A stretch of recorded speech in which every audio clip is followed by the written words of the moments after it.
Thank you, ladies and gentlemen. Hello, YouTube. It's the Utopian Buddha. It's a beautiful day here in Yogaville, Virginia, but I want to hit you guys with something real quick.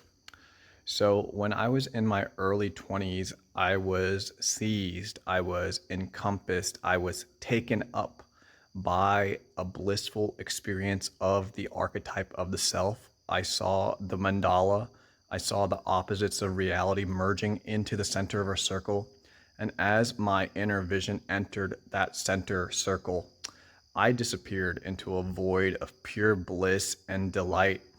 And then I went into this experience, which was timeless bliss, and I disappeared. I don't know how long I was in that experience.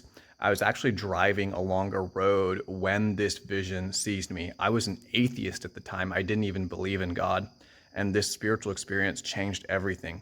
I woke up, I don't know how much longer later. I think it was still daytime. So it might have just been, it could have been just like a minute, or it could have been an hour or two. I don't remember, but I was gone, right? And I woke up on the side of the road or something. I don't even remember it completely. But so that happened, right? And then years later, I meditated, I did some spiritual practice, and then I took some LSD for the first time. I had a psychotic break. And then for the next few years, actually even more than that, that psychosis manifested as delusions of grandeur, religious delusions, the belief that that I personally, that my ego was God, not the self, the capital S self, which is this body mind, this thing called Unshu. That's my name, Unshu. That's not God, but the core of who I am is God. So, anyways, so I had this.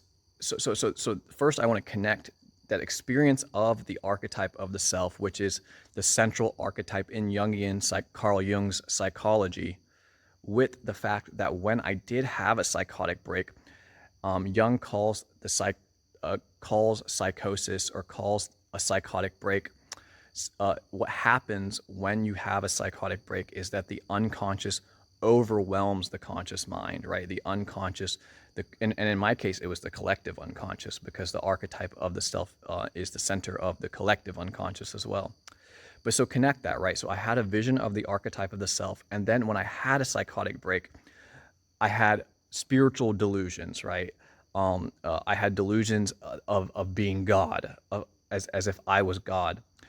And Jung calls the archetype of the self the imago Dei, right? The image of God in man.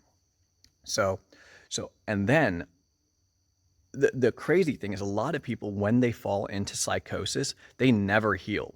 But because I experienced the archetype of the self, the chaos that was released from my unconscious was able to be enveloped and encompassed by a higher level of consciousness.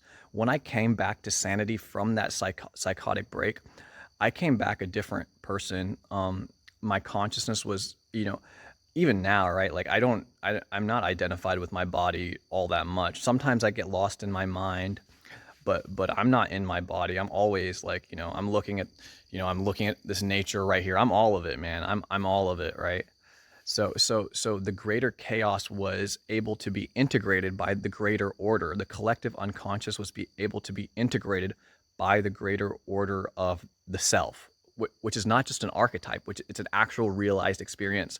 The self, see, this is the difference between Carl Jung and Jungian psychology and Eastern philosophy and Advaita Vedanta and Hinduism, like the deep form of Hinduism.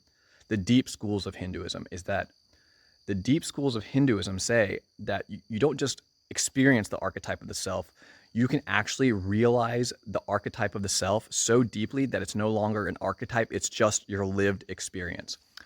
So I just wanted to connect those three events, right? I experienced the archetype of the self, I had a psychotic break, but when I came back from the psychosis, I was able to really live as the self more. I'm not always there. Sometimes I fall into my mind and I say stupid shit, but that's the story, guys. Have a good one.